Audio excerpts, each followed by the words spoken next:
Estamos súper contentos porque hoy estamos comenzando una serie. Y si tú te preguntas, ¿por qué hacen series? Porque creemos que es mejor que te lleves porciones y tenemos varias partes, así que hoy estamos iniciando, te vas a llevar la primera parte, pero la vamos a ir completando hasta que termine esta serie. Y esta serie la hemos llamado La Lista Fundamental. Y el subtítulo es Recuperando lo esencial de nuestra fe. Y ustedes dirán, ¿pero por qué hacemos esto? Porque a la larga, muchos de nosotros nos hemos hecho la pregunta, ¿en qué hay que creer para ser un seguidor de Jesús fiel? Si esa es la pregunta, nosotros queremos darte la respuesta. Nosotros queremos darte el fundamento. La pregunta es, y ahora, José, ¿qué es lo esencial? ¿Qué es lo fundamental entonces? ¿Qué es eso que es imprescindible? Aquello que no podemos dejar a un lado, que no se puede prescindir de ello para decir soy un seguidor de Jesús. Así que quiero ir explicándolo poco a poco y para eso traje un gráfico. Imagínate, este es el cristianismo. Así es el cristianismo, es una casa como esta que tiene un plano y en ese plano hay diferentes salas, diferentes habitaciones. Entonces, aquí tenemos las habitaciones. Cada habitación tiene un doble pórtico, una doble puerta donde puede entrar la gente, donde puede salir la gente, pero internamente tienen unos pasillos que conectan un cuarto con otro, una sala con otra. Así como cuando vas a un hotel. ¿Han ido a un hotel donde entras por la habitación, pero te das cuenta que hay una puerta que conecta con la otra habitación? Imagínate que así es el cristianismo. Ahora, lo que hace confuso todo esto es que muchas veces esos pasillos no se ven o son un poco ocultos, pero que cada una de esas porciones, cada una de esas salas, cada uno de esos cuartos, entonces te invitan a entrar en el cristianismo, pero todos esos cuartos vienen con sus términos, todos esos cuartos vienen con sus condiciones específicas y hace que nosotros etiquetemos cada uno de esos cuartos. Así que entonces en este cuarto tenemos la forma en cómo los ortodoxos ven el cristianismo, vemos cómo los pentecostales ven el cristianismo y así la Iglesia Católica, los bautistas, los reformados, la bíblica independiente, los metodistas independientes, fundamentalistas, la anglicana.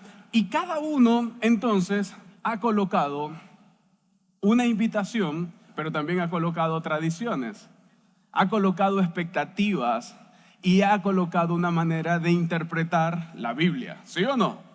Vamos, tú has experimentado, tú has ido a otras iglesias probablemente, has participado y te has dado cuenta de que eso es así. Ahora, quiero venir hasta acá porque voy a tomar algunas palabras que preparé justo con esta caja.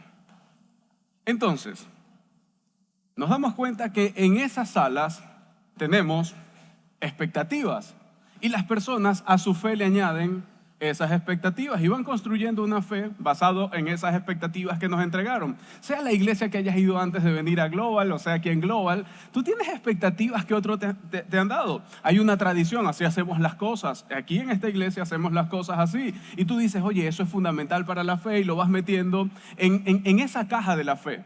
Pero también te das cuenta que hay una forma de interpretar las escrituras y tú tomas la forma de interpretar las escrituras y las colocas en esa caja. Ahora, ¿qué es lo principal que tienen en común todas estas habitaciones? ¿Qué tienen en común lo que llamamos nosotros las denominaciones? ¿Sabes qué tenemos en común? Que todos creemos que tenemos la razón. Tenemos eso en común. Y lo otro es que decimos, los demás no tienen la razón. No, eso tienen la razón a medias. No, ellos están confundidos.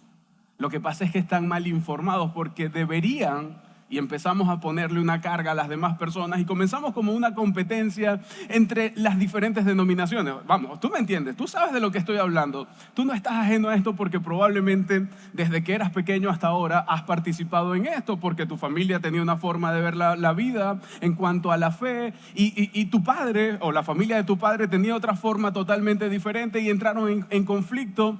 Pero ¿qué tal que todos estemos equivocados en algunas cosas? ¿Tú te has preguntado eso? Oye, ¿y si en Global estamos equivocados en algunas cosas que creemos que son fundamentales para la fe y la estamos metiendo en la caja, pero no son tan fundamentales? ¿Qué tal que otros puedan decir, oye, si nosotros estamos equivocados en esta forma que estamos trayendo? Esperamos que lo principal lo fundamental, pueda permanecer en ti para tu fe. Pero que lo esencial entonces no sea lo que determine tu fe, porque estaríamos cimentando tu fe en algo demasiado inestable. La pregunta sería entonces, ¿qué es lo fundamental? ¿Qué es eso, José, que es indispensable? ¿Qué es eso que es necesario, que es crucial, que es central, que es requerido para que yo pueda creer para ser un fiel seguidor de Jesús? Porque esa es la pregunta que tenemos en mente. ¿Cómo hago para ser un mejor, un fiel seguidor de Jesús? Entonces, ¿qué es eso fundamental? ¿Qué es indispensable para ser un seguidor de Jesús? ¿Qué es necesario para ser un seguidor de Jesús? ¿Qué es crucial para ser un seguidor de Jesús? ¿Qué es central para ser un seguidor de Jesús? ¿Qué es requerido para ser un seguidor de Jesús? Pero hay otra pregunta que es igualmente importante. Esta es importante y la otra es igualmente importante y tiene que ver con lo que es periférico. Oye, ¿y qué es eso cultural? Que no me hace ser un seguidor de Jesús, pero proporciona un ambiente solamente para que yo sea un seguidor de Jesús, pero a la larga no es fundamental. ¿Qué es eso que es más cómodo para nosotros por cómo vemos la vida? ¿Qué es eso que está de moda? ¿Qué es eso que es tradicional? O incluso, ¿qué es eso que es nocivo? Que a la larga está afectando lo fundamental. Y quiero regresar aquí a la mesa porque también preparé esos papelitos. Entonces, tenemos la cultura y nosotros decimos, bueno, eso es periférico, pero también incide en nuestra fe y meto la cultura. Lo que está de moda, no, mira, está de moda esto, entonces hay que traerlo a la iglesia y eso termina haciendo que nuestra fe tenga una forma. Hay nuevas ideas, oye, ¿qué tal si lo hacemos así? Esas nuevas ideas empiezan a marcar el curso de nuestra fe. Esa es la caja de nuestra fe. Cada uno de nosotros tiene una caja, aunque tú no la veas, tú tienes tu propia caja de la fe, donde has estado alimentando por mucho tiempo esa caja. Y a lo mejor tú dices y metiste las tradiciones cristianas que te dijeron y la metiste en esa caja. Incluso muchos de nosotros a la fe le añadimos nuestras preferencias. Y empezamos a tomar algo periférico y lo convertimos en fundamental, porque tiene que ser como a mí me gusta. Tiene que ser de esa forma. Y más adelante voy a hablar un poco más acerca de este punto. Sin embargo, me quiero detener. ¿Por qué esto es tan importante? ¿Por qué el poder diferenciar es tan importante? Te quiero contar una historia. Estaba una madre bañando a su hijo, así que la madre viene, prepara la bañera, prepara todos los animalitos, el patito, hace las burbujas, pone a su hijo allí y comienza a bañarlo. Cuando ya está listo, el niño le dice, oye, no me quiero salir, quiero jugar un poco más. Así que ya sale de la habitación de ahí del baño y le dice, oye, mi amor, ya yo bañé al niño. Por favor, bota el agua de la bañera. Entonces, esto fue lo que ocurrió. Él por la ventana botó el agua de la bañera, pero también estaba el niño adentro. Porque le dijeron, ya bañé al niño, bota el agua, y no pudo diferenciar qué era lo que tenía que hacer. Y de ahí viene la frase, no tires al niño con el agua de la bañera. Y tú dirás, José, oye, eso está como rebuscado. Pero ¿sabes que eso fue un modismo alemán del siglo XVI? Que era una advertencia para poder discriminar, para poder entonces discernir, para poder diferenciar entre aquello que de lo que querías deshacerte y que no era deseado para ti, que querías deshacerte porque era perjudicial para ti, pero a la vez era la advertencia para que no te deshicieras de algo que era valioso e importante sin querer. Imagínate que esto fuese real, que alguien tomara y ¡ah! Yo lo tiré por la ventana y ahí iba el niño. Nadie quisiera deshacerse de eso, ¿sí o no? Nadie quisiera deshacerse de un niño, bueno, o por lo menos en su sano juicio. Pero demasiada gente ha tirado al niño por la ventana. Demasiada gente en ese intento de vaciar la bañera y de sacar el agua de la bañera, también han tirado al niño. Un niño que en diciembre le dicen el niño Jesús. Por sus intentos desesperados de sacar lo tóxico, de sacar las cosas que son dañinas, entonces terminan botando todo. Y tenemos que comprender también de que somos épocas o vivimos épocas, somos personas que van constantemente experimentando nuevas generaciones y cada generación comienza a añadir a lo que tiene que ver con el cristianismo, que tiene que ver con el evangelio. Añadimos cosas novedosas por las generaciones. Hace un montón de tiempo no teníamos pantallas en las iglesias. Ahora trajimos lo novedoso para la iglesia y a través de eso, entonces, podemos proporcionar mejor el mensaje. Otras personas incluso pueden añadir toxicidad. ¿Por qué? Porque las generaciones pueden añadir toxicidad o crueldad, señalamientos, divisiones, incluso peligrosas interpretaciones y enseñanzas de la Biblia. Y de allí entonces se empiezan a entretejer con las corrientes del cristianismo y estamos en el punto que estamos. Esas nuevas ideas, eso novedoso, a veces se eleva a estas categorías. Lo novedoso se convirtió en doctrina. No, porque es que hay que hacerlo así y así es. Y lo convertiste en una doctrina, en un dogma, en una teología. Y comenzaste a hacerlo de una manera donde prácticamente eso es lo que hay que hacer y sin eso está incompleto. Y convertimos todo lo periférico en fundamental y se convirtió en doctrina, en dogma y en teología. Así que entonces, tomamos esas tres palabras y las metemos en nuestra caja, porque esa es la caja de nuestra fe. Lo periférico se convirtió en doctrina y así comenzamos a creer. Se convirtió en un dogma y así entonces comenzamos a comportarnos y se convirtió en la teología, en la forma en cómo es Dios y lo metimos allí en la fe porque alguien nos los enseñó. Pero lo no esencial se considera esencial, comienza a ser parte de lo fundamental. Y cuando rechazas estas nuevas ideas, que no son esenciales, que pueden ser modas pasajeras, entonces, si tú las rechazas, estás fuera de lo que Dios quiere y de lo que Dios está haciendo. Y empezamos a crear unos focos que terminan determinando hacia dónde va la fe. E incluso pudieran decirte, es que tú no eres un creyente porque no tienes esta doctrina. Y la doctrina está basada en lo no esencial. Porque tu teología... Y esa teología no está basada en algo fundamental, sino en algo periférico. Por ejemplo, nosotros entendemos que las luces, las pantallas, las cámaras, el sonido, no es esencial. Nosotros pudiéramos hacer iglesia sin eso, te lo puedo asegurar. No vamos a hacer una teología de eso. No, así es que se hace iglesia. Y si usted ha dicho, no, es que en global sí sabemos hacer iglesia porque tenemos pantallas y tenemos... Mire, deje la pantalla.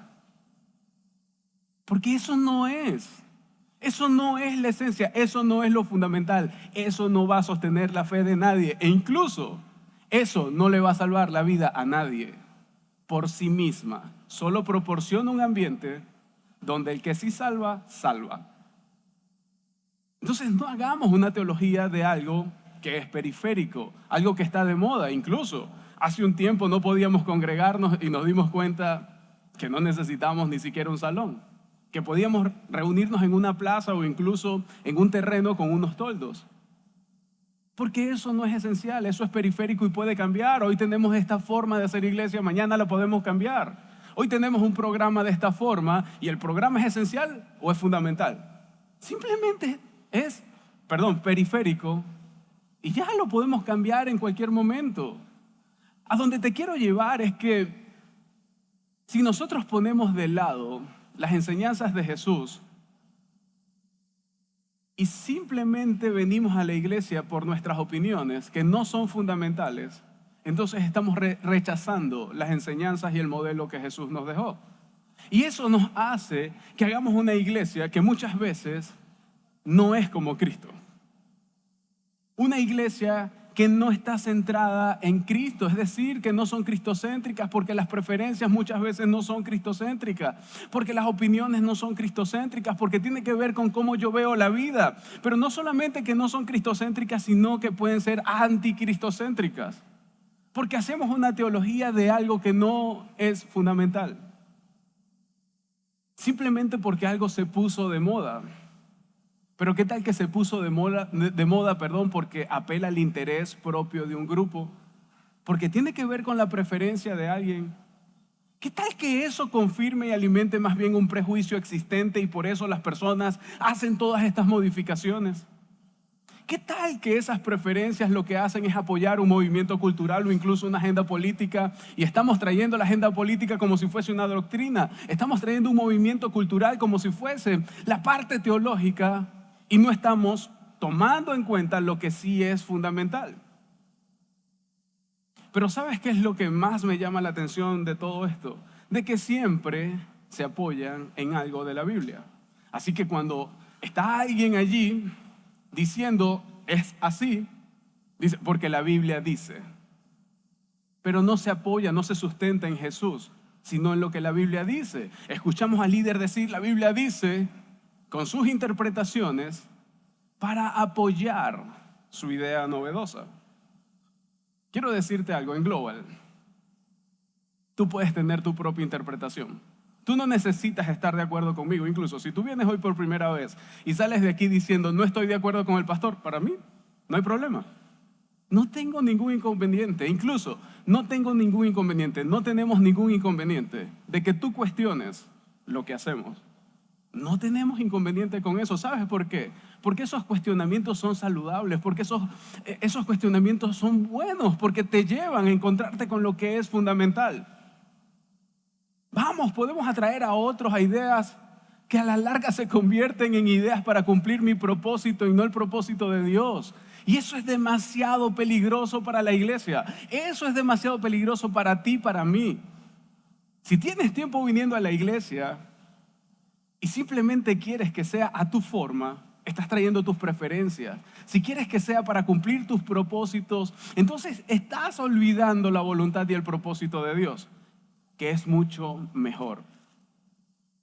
Y cuando tú abres las Escrituras y comienzas a seguir a Jesús, empiezas a ver que estas ideas conflictúan con lo que dijo Jesús, con lo que resaltó el apóstol Pablo, con lo que esos discípulos que crearon muchos más discípulos entonces dijeron que era importante. Así como decía el apóstol Pablo, entran en conflicto con la ley de Cristo. ¿Cuál es la ley de Cristo? Jesús dijo, ama a los demás como Él los amó. Amen a los demás como yo los he amado, ¿sí o no?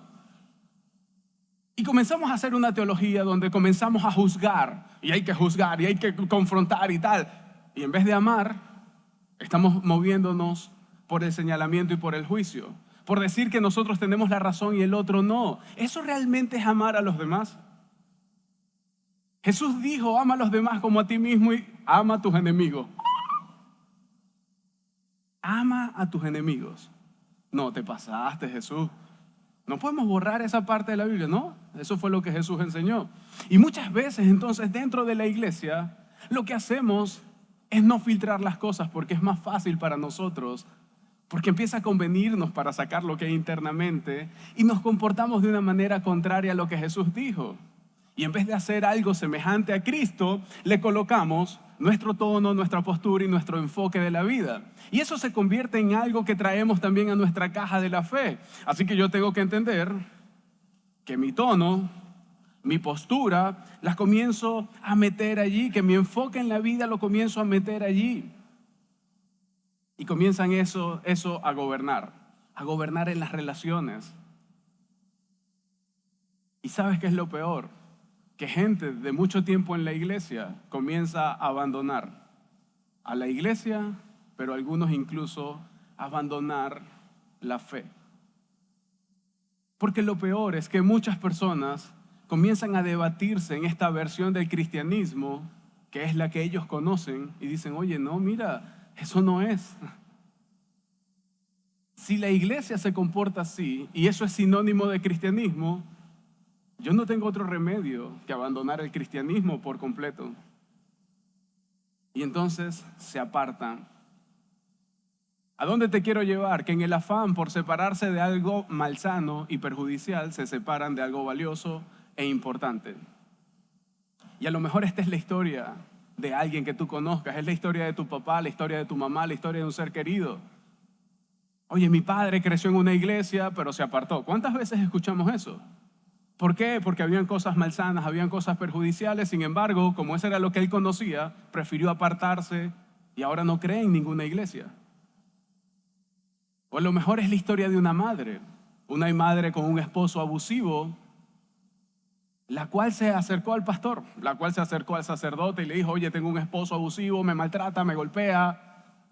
Y el pastor o el sacerdote le dijeron, sométete porque la Biblia dice que te tienes que someter. y el hombre casi la mata.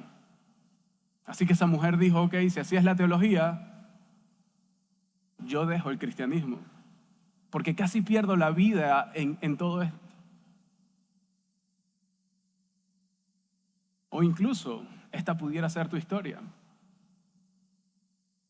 Quizás tú te estabas preguntando si el cristianismo ofrece algo que realmente es valioso e importante. Y hoy estás en este punto porque quieres saber si realmente hay algo valioso o importante a lo cual tú quieras seguir. Y si eres tú, te entiendo. Pero también quiero que entiendas que echaste al niño con todo y agua, en cuanto a la fe se refiere. Que queriendo sacar el agua, no te diste cuenta que el niño estaba en la bañera y también lo botaste. Pero también te entiendo porque no te enseñaron a distinguir entre el agua y el niño. Muchas personas no dejan la fe, dejan la iglesia. Y en vez de construir o de seguir construyendo su fe, lo que hacen es que su fe comienza a deconstruirse. Así que entonces ellos deconstruyen la fe. Y en algún momento tú puedes pasar por un momento de deconstrucción. Eso es válido para cualquier persona, donde tú empiezas a cuestionar si realmente tiene fe.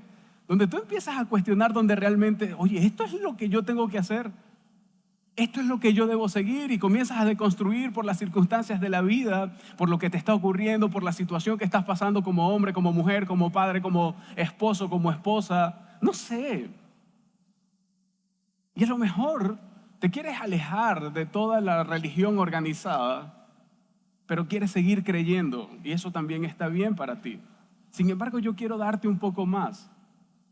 Porque tú, si estás aquí, es porque quieres recuperar el aliento, porque quieres conectar con lo fundamental, y yo quiero entregarte eso que es fundamental para que tu fe pueda ser una fe robusta.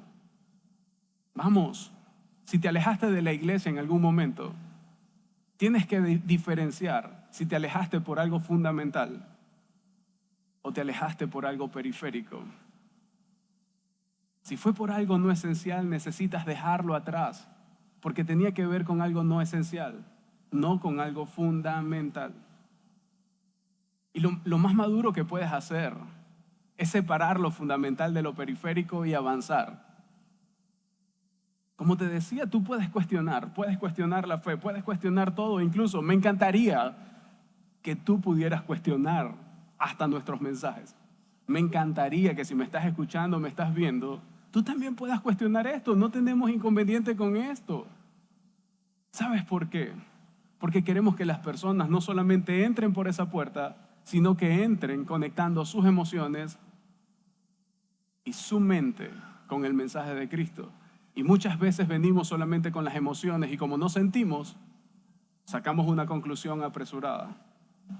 O muchas veces venimos solo con la razón y dejamos de experimentar porque todo pareciera ser lógico. Pero ¿qué tal que conectes de una manera diferente y que comiences a cuestionar? ¿Por qué te digo esto? Porque una fe que no puede ser cuestionada no es digna de fiar. Cuando tú comienzas a cuestionar, estás tratando de averiguar qué vale la pena, a qué vale la pena aferrarse. Y te diré algo a lo que debes agarrarte, de lo que debes agarrarte, a lo cual debes aferrarte. Aférrate al niño Jesús.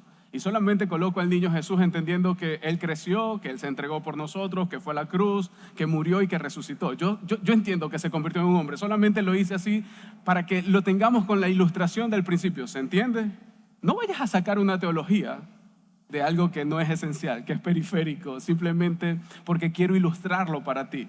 ¿Sí se comprende? Porque alguien pudiera decir, ay, el pastor cree que Jesús fue un niño para siempre. No. Esa no es mi teología. E incluso va mucho más profundo, y vamos a comenzar a profundizar en este momento. A donde te quiero llevar es que queremos que tú puedas discernir para que no botes al niño con el agua de la bañera. Queremos que tú te mantengas enfocado, porque tradicionalmente la iglesia no ha creado espacios para cuestionar la fe. Tú tienes que creer porque yo te lo digo y yo soy el pastor. Hágalo, porque la Biblia lo dice, así que usted tiene que hacerlo. Pero ¿qué tal que sí podamos cuestionar la fe? ¿Qué tal que sí esté bien ese cuestionamiento que has tenido en los últimos meses? Vamos, las tradiciones eclesiásticas a menudo se oponen a que nuestra fe pueda crecer. Pero si no cuestionamos cómo crecemos, ¿cómo nos hacemos adultos si no estamos cuestionando constantemente? En algún momento todos vamos a tener que preguntarnos, y debemos hacernos la pregunta: ¿esto es esencial? ¿Esto es fundamental? ¿Esto es periférico? ¿Cómo hago y en qué tengo que creer para ser un gran seguidor de Jesús? Y lo mejor que podemos hacer es que la iglesia proporcione espacios para determinar lo que es esencial frente a lo que es tradicional, frente a lo que es cómodo, frente a lo que es trivial incluso, o lo que es familiar para nosotros, y así es la forma como lo hacemos. Hay cosas que hacemos simplemente porque es familiar para nosotros y hace sentido con nosotros, pero no es porque es fundamental. ¿Sí me hago entender? Y es donde quiero que tú y yo conectemos. Me encanta la visión de Karen Armstrong, una mujer que decidió no seguir a Jesús, pero sin embargo escribe acerca de Jesús. Y Karen Armstrong escribe El caso de Dios. Y ella dice: aprendemos sobre Dios casi al mismo tiempo que nos hablaron de Papá Noel. Pero mientras nuestra comprensión del fenómeno de Papá Noel evolucionaba y maduraba, nuestra teología seguía siendo algo infantil. Vamos, tú y yo fuimos creciendo, nos hablaron de Santa, de Papá Noel, pero después maduramos y nos dimos cuenta que era un regalo que te colocaban debajo del arbolito y eran tus padres que lo compraban, y comenzamos a evolucionar y a madurar acerca de eso, ¿sí o no? Disculpe si alguno todavía tenía la expectativa de que sí existía y se la acabo de derrumbar, pero bueno. Ya nuestra vida no es infantil en cuanto a este fenómeno, pero muchas veces sí puede ser infantil en cuanto a nuestra teología. Y yo reconozco que ha sido responsabilidad de nosotros los que lideramos la iglesia. Es nuestra responsabilidad. ¿Sabes por qué? Porque una fe a la que no se le permite crecer será deconstruida intencionalmente o eventualmente. Quiere decir que tenemos que promover espacios para cuestionar, para crecer en nuestra fe, porque si no, intencionalmente o eventualmente nos saldremos de la fe, dejaremos la iglesia, botaremos al niño con todo y agua, o botaremos el agua con todo y niño. O lo hacemos nosotros y cuestionamos nuestra fe, o lo van a hacer las circunstancias, lo va a hacer la vida. Cuando vengan los conflictos cuestionarán tu fe. Y estarás allí diciendo: ¿vale la pena seguir a Jesús? ¿Vale la pena? Y tu Jesús puede ser algo muy chiquitico, o puede ser algo muy grande. Algo que te ayude a afrontar esa circunstancia, o algo que diga: nada, no vale la pena seguir a Jesús, yo mejor me voy, y abandonas la fe. ¿Sabes por qué? Porque la fe que no crece no puede soportar los rigores de la vida. Este mundo está tan roto que necesitamos una fe robusta. Tú necesitas una fe robusta. Tú no necesitas mi fe. Tú necesitas tu fe. ¿Sabes por qué? Porque tú no vas a andar conmigo para todos lados, pero sí estarás contigo en todos los momentos y en todas las circunstancias de la vida. Y muchas veces venimos a la iglesia y ponemos la fe, o vivimos con la fe del que se para aquí, del que me lidera. Yo tengo la mía. ¿Cómo está la tuya? ¿Cómo están los fundamentos de tu fe? Vamos, la vida es demasiado dura como para tener una fe simplista, como para tener una fe que no pueda ser cuestionada. La fe que no se examina, la fe que no se cuestiona, se va a convertir en un callejón sin salida para ti. Y vas a estar en un callejón sin salida. Y lo que vas a decir es: ¿por qué no funcionó lo que yo creía? Pero como no lo cuestionaste, no va a funcionar.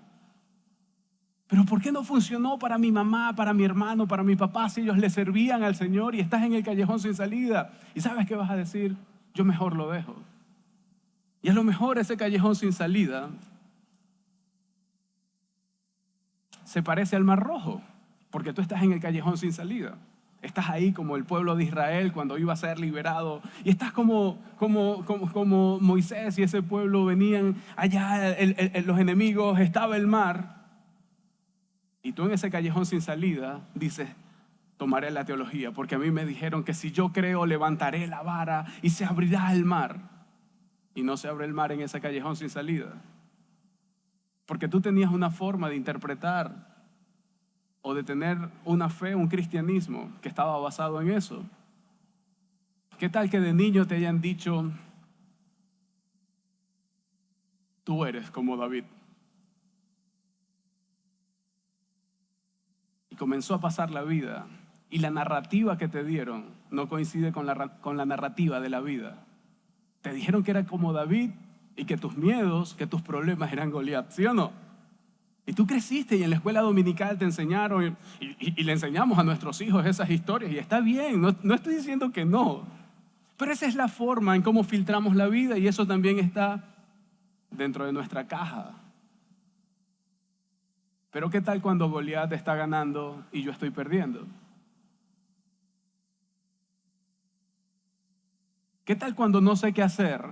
Porque me dijeron que la vida se iba a rendir a mis pies porque yo soy David y lo iba a vencer. Y comenzamos a tener una fe muy pobre. Y esa fe no nos está alcanzando y probablemente estás aquí y tu fe no te está alcanzando para algunas cosas en la vida. Si este es tu caso, sigue a Jesús a través de los evangelios. Y te encontrarás con un Jesús totalmente diferente. Si estás aquí no sabes qué hacer. Si estás aquí no sabes cómo responder. Si estás aquí tienes dudas. Si estás aquí e incluso sin querer estar aquí. Quiero decirte, Jesús siempre se desvió de su camino para hablar con toda la gente cuyo sistema religioso no funcionaba para ellos. Y también lo hará contigo. Así que si tú tienes un corazón dispuesto, Jesús dice, yo te quiero guiar.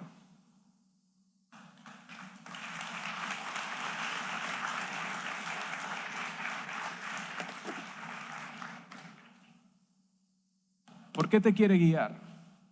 Porque a lo mejor tú tienes tu propia caja y la trajiste acá. Tú viniste y te sentaste y tienes tu caja, ahí tienes tu caja.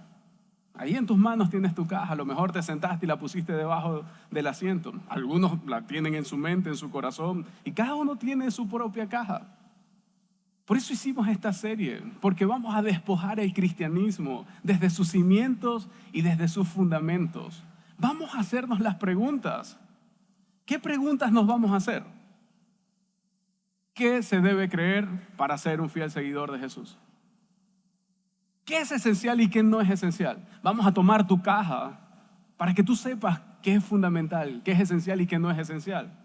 Dicho de otro modo, queremos ayudarte a que tú diferencies qué es el bebé y qué es el agua del baño, qué es el agua de esa bañera.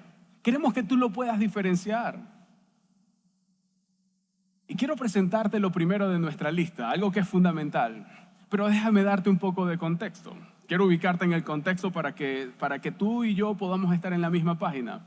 En el año 30 después de Cristo no había iglesia. Imagínate, no hay iglesia, no hay estas reuniones como las tenemos nosotros, no hay Biblia como nosotros la tenemos, no hay teología cristiana. Es más, ni siquiera hay cristianos, ni himnos, ni coro, ni nada, ni pantallas, ni luces. Ubícate en el contexto. Solo está la ley y los profetas. Está el templo y está la ocupación romana en una parte del mundo. Pero también está un inusual rabino de Nazaret que atrae a muchísimas personas en todo lugar que va. Cuenta historias útiles, pero muchas veces confusas, y algunos no lo entendían. Y veían a un Jesús que confrontaba el status quo, que podía desafiar a las personas que tenían una teología, que tenían una forma de ver el cristianismo o ver la fe en ese momento, porque el cristianismo no existía. Algunos lo adoraban y algunos lo odiaban. Incluso algunos iban a él y estaban muy confundidos. 2 años y medio después de comenzar ese ministerio, con donde Jesús ya comienza a caminar entre las personas, él toma a los discípulos y se van por allí unos 40 kilómetros al norte del mar de Galilea, en una región llamada Cesarea de Filipo. Y ahí ocurre todo lo que vamos a ver en el pasaje que está descrito aquí por Mateo Cuando Jesús llegó a la región de Cesarea de Filipo, preguntó a sus discípulos, ¿quién dice la gente que es el Hijo del Hombre? Y me quiero detener un momento acá porque hay una palabra y una frase resaltada. ¿Quién? Y la otra es Hijo del Hombre. El Hijo del Hombre es un título utilizado por el profeta Daniel.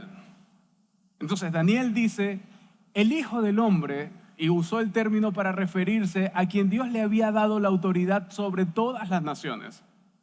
Entonces Jesús está diciendo, yo quiero saber quién dicen que es el Hijo del Hombre. En otras palabras, yo quiero saber qué tiene la gente en sus cajas. Yo quiero saber qué tiene la gente en sus cajas. Y ahí estaban los discípulos, así que los discípulos también tenían sus propias cajas y Jesús quería saber eso. Él toma el título y prácticamente hace una apertura como para mostrarse él como el Hijo del Hombre. ¿Sería arrogante de Jesús o sería algo verdadero? La respuesta a esta pregunta es fundamental para la fe y por eso yo quiero que cheques la respuesta. Dice, ellos respondieron, unos dicen que Juan el Bautista, cosa que no podía ser. ¿Por qué? Porque Jesús caminó con Juan el Bautista. Así que no podía ser la misma persona porque los dos estuvieron en el mismo evento a la misma hora y las personas lo evidenciaron. Otros que Elías había muerto, así que tenían que haber resucitado o haber reencarnado para que Jesús fuese Elías. Y otros que Jeremías o alguno de los profetas y vale la pena lo mismo. Así que Jesús tenía que haber reencarnado para que eso fuese verdad. Pero luego él dice, ok, ahora muéstrenme sus cajas. Muéstrenme sus cajas. ¿Y ustedes? ¿Quién dicen que soy? Y eso era importante para Jesús y por eso lo preguntó. Y yo te quiero hacer la misma pregunta a ti. Si Jesús te pregunta hoy, ¿quién dices que soy para ti? ¿Qué responderías? Porque eso también es importante para tu fe. La respuesta a esta pregunta va a ser determinante para tu fe.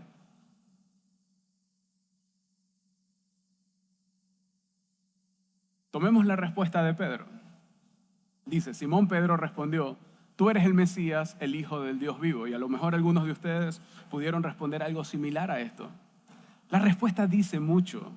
Lo que Pedro está diciendo dice demasiado. Porque Pedro está diciendo, creo que eres el Mesías.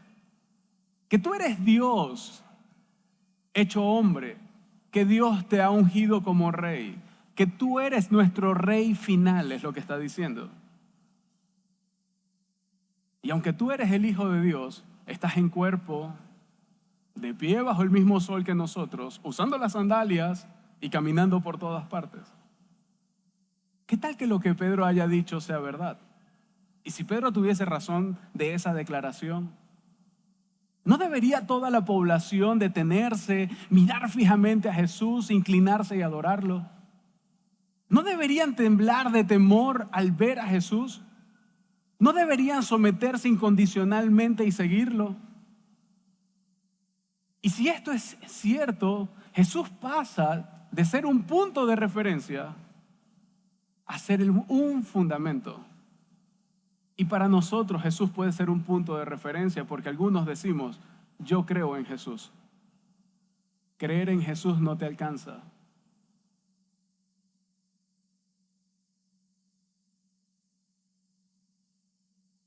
Creer en Jesús no te va a alcanzar. Eso no va a sostener tu fe. En cambio, cuando tú tienes a Jesús como el Señor, como el Rey de todo, eso sí hace que tu fundamento pueda ser mucho más robusto. Porque todo lo que Dios dice, todo lo que Dios habla, todo lo que Jesús nos muestra, va a ser algo que tú vas a querer seguir porque tú vas a inclinarte ante tu Rey. Porque tú vas a rendir toda tu vida ante tu Rey. No es porque la iglesia te lo dice, no es porque la Biblia lo dice, sino porque el Rey vino a gobernar en tu corazón.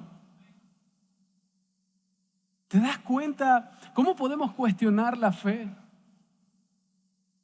Cuando tú reconoces quién es Jesús, entonces le estás dando profundidad. Y eso es fundamental para tu fe, para mi fe, para nuestra fe. Para todos nosotros es fundamental. Y Jesús no parpadea ni retrocede como yo en este momento, sino que continúa. Y mira lo que dice. Bienaventurado eres, Simón, refiriéndose a Pedro, hijo de Jonás, porque esto no te lo reveló carne ni sangre. Pedro, eres inteligente, pero no tanto como para entender lo que acabas de decir.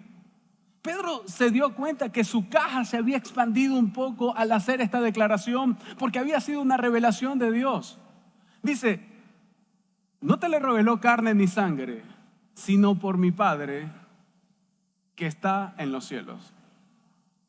Y yo le pido a Dios que cada vez que tú vengas a este lugar o participes en algo de la iglesia, que no te lo revele ni carne ni sangre, sino que todos podamos ser un instrumento para que el Padre te revele a ti directamente.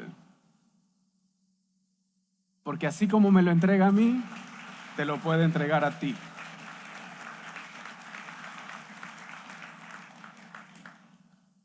Jesús está diciendo, oye, tienes toda la razón. Soy el Rey definitivo de Dios. Soy el único Hijo de Dios. Y en ese momento, los discípulos probablemente creyeron. Probablemente dicen, oye, yo creo entonces en Jesús, yo creo que es el Mesías. Aunque un tiempo después, ellos lo abandonaron. Porque ese mismo Pedro que hace esa declaración es el mismo Pedro que abandona a Jesús. Él creyó en Jesús, pero abandonó a Jesús. ¿Te das cuenta por qué te digo que creer en Jesús no te va a alcanzar? Porque en algún momento lo puedes abandonar. ¿Sabes por qué? Porque tenían a Jesús metido en una caja y creían que siempre debían ganar. Así que la crucifixión, la muerte, no estaba dentro de la caja de Pedro, no estaba dentro de la caja de los discípulos. Su caja era tan pequeña que Jesús no podía entrar. Así que cuando Jesús fue crucificado, la narrativa ya no cabía en la caja. Pero cuando Jesús resucitó de entre los muertos, se dieron cuenta que su caja era demasiado pequeña y ellos resiguieron a Jesús. Ellos dijeron, necesitamos retomar, y comenzaron a seguir a Jesús. Y por eso tenemos el Evangelio nosotros hoy día. Por eso nosotros tenemos el Evangelio. Por esa misma declaración que está allí en Mateo 16.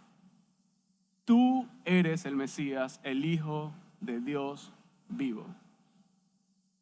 Y sabes, esto es lo único en lo que la iglesia cristiana debería estar de acuerdo por ahora.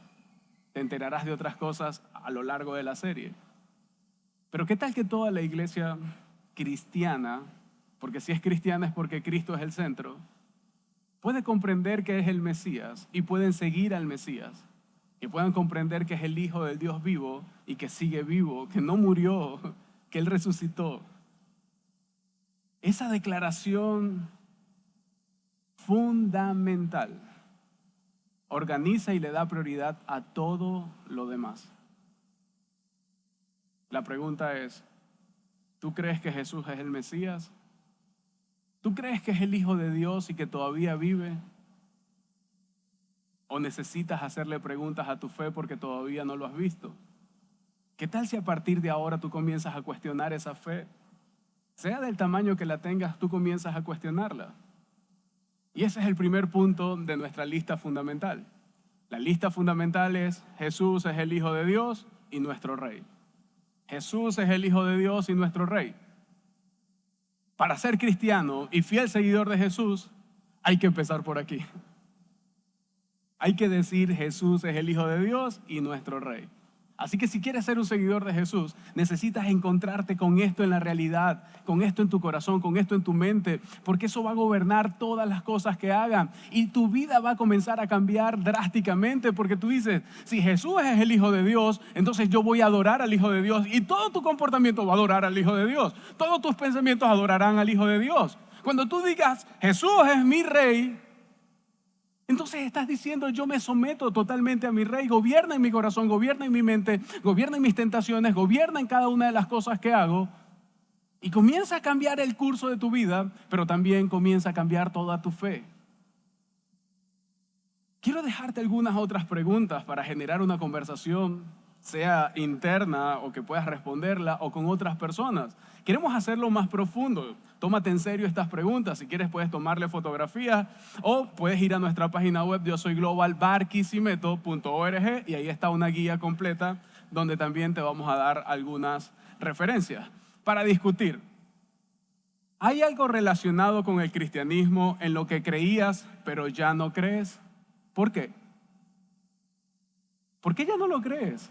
¿Es porque era fundamental o porque era periférico? ¿Por qué ya no lo crees? Número 2, ¿has sentido alguna vez la tentación de alejarte completamente de la fe?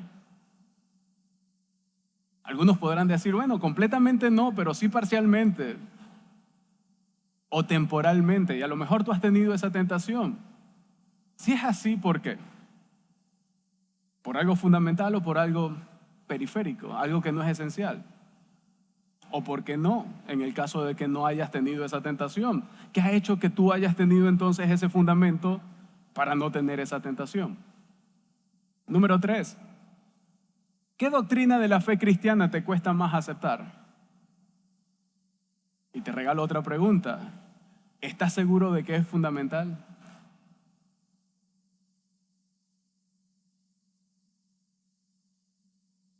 ¿Sabes? Cuando le haces preguntas a tu fe, puedes tener una fe mucho más robusta. Pero muchos de nosotros venimos, escuchamos y no le hacemos preguntas a nuestra fe y creemos que nos va a alcanzar. Pero cuando se presentan las circunstancias tenemos una fe débil.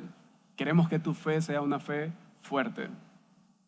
No importa cuánto tiempo tengas viniendo a la iglesia, nuestra intención es que tú puedas tener una fe fuerte y robusta, porque eso no tiene que ver con tiempo. Tiene que ver con un corazón y con un cuestionamiento al cual te invitamos. Y si vamos a cuestionar algo, comencemos por el principio. Y el principio de la lista fundamental es: Jesús es el Hijo de Dios y nuestro Rey. Pero te hago una pregunta. Si este es lo primero de la lista fundamental, ¿realmente lo has reconocido así? ¿Es así para ti, para tu vida y para tu comportamiento? ¿Es así para tu matrimonio? ¿Es así en tu vida personal? ¿Es así en tu vida privada? ¿Es así cuando nadie te está viendo? ¿Realmente Jesús es el Hijo de Dios en esos momentos? ¿Jesús es el Rey en medio de las circunstancias que estás viviendo? Cuando tú comienzas a vivir con esa conciencia y colocas esto por encima de cualquier doctrina, de cualquier dogma, de cualquier creencia, de cualquier teología, entonces tú vas a tener algo mucho más robusto y vas a poder someterte y tu vida va a fluir muchísimo mejor, porque Jesús vino a hacerte mejor en la vida, pero también vino a hacerte mejor en esta vida.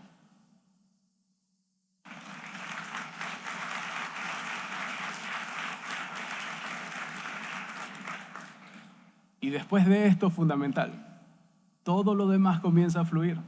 Todos los demás son detalles. Este es el centro. Pero hay detalles que son importantes. Y creo que por eso podemos orar, para que nosotros podamos realmente vivir de esta forma, para que nosotros podamos comprender que Jesús es el Hijo de Dios y nuestro Rey, y que lo vivamos en nuestro corazón, en nuestra mente, en nuestras acciones. Así que me gustaría orar por ti y luego cerrar este mensaje. ¿Me acompañas? Querido Padre, te damos gracias. Gracias por este tiempo. Gracias porque tú hoy nos recuerdas de que nuestra fe puede ser cuestionada, de que podemos hacernos preguntas, de que no necesitamos seguir la interpretación de alguien cuando ya tú nos entregaste a Jesús. Tú viniste, te hiciste hombre a través de Jesús y nosotros creemos que Jesús es el Hijo de Dios, que es nuestro Rey. Queremos comportarnos como aquel que tiene a Jesús entronado en su corazón, en su mente. Queremos vivir como Jesús vivió.